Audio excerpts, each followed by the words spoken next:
So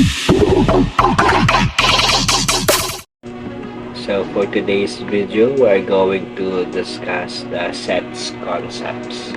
When we say set, it's a well-defined collection of objects which are called members or elements. So when we say set, it is a well-defined collection of objects. Dapat na-define natin ng mabuti.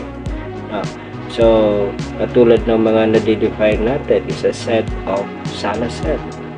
So, kaya natin i-describe lahat ng objects ng isang Sala set. Computer set. So, madi-describe natin lahat ng objects na meron siya. So, ano naman yung mga hindi natin po pwedeng sabihin na set? So, halimbawa, we're going to talk about the set of intelligent person. So, hindi po siya po pwede natin sabihin set. Kasi, iba ang matalino sa akin, iba rin yung matalino sa inyo. Another one, set of beautiful students. So, hindi rin po natin po pwedeng sabihin na set po yun kasi iba ang description ng maganda sa akin, iba rin naman ang description ng maganda sa inyo. So, yung iba, sasabihin yung maitim is pangit. Tapos yung iba yung maputi is maganda. What if kung iba naman sa akin, maitim sa akin yung maganda? Diba? Magkakaiba-iba tayo sa pag-define ng objects na gano'n. So, we cannot say that beautiful is a set. Okay? So, dun sa mga collection na yon, halimbawa, ito yung sets of computer.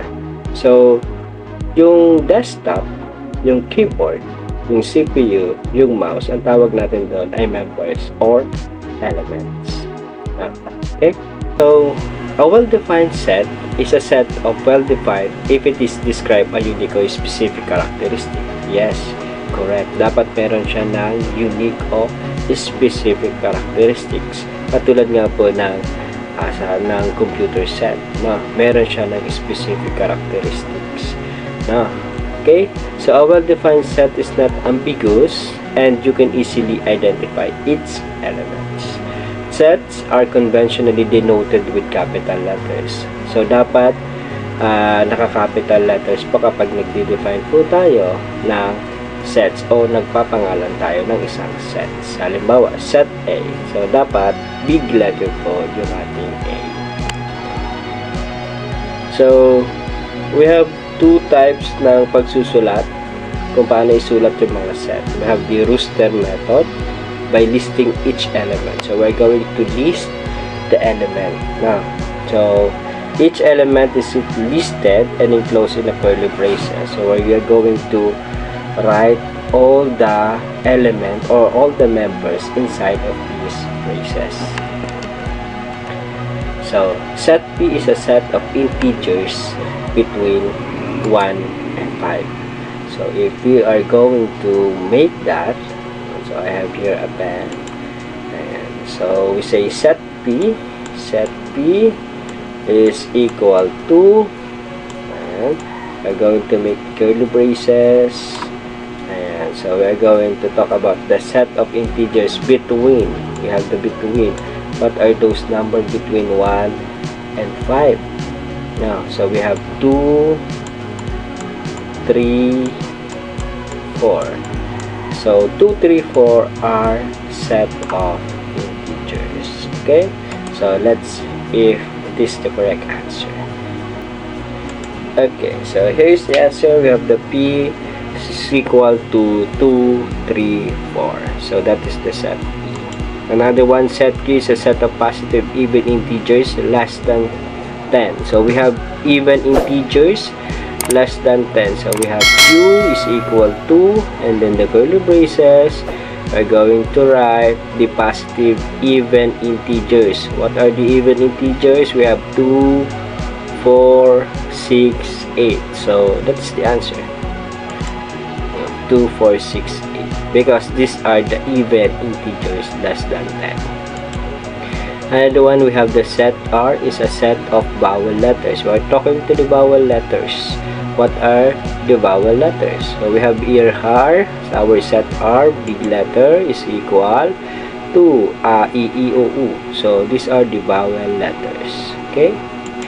Another one, set S is a set of major subjects in high school. So what are those major subjects do we have in junior high school? So here are the major subjects. We have the math, English, science, Filipino, social studies. So these are the major subjects. Okay, so the others that are not included here, that is the minor subjects. Okay, next we have also the rule method or set builder form. So this is another type of writing of a set.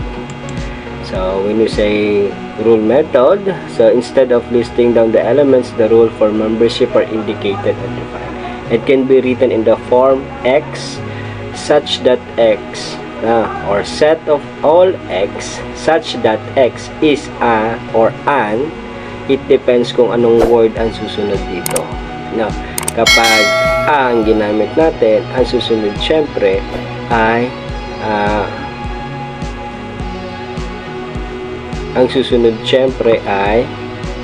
ano ba ang susunod dito? Consonant. Pag a, consonant ang susunod. Pag an, vowel ang susunod. And enclosed in a curly braces. Curly braces din siya. Okay? So, set P is a set of integers between 1 and 5.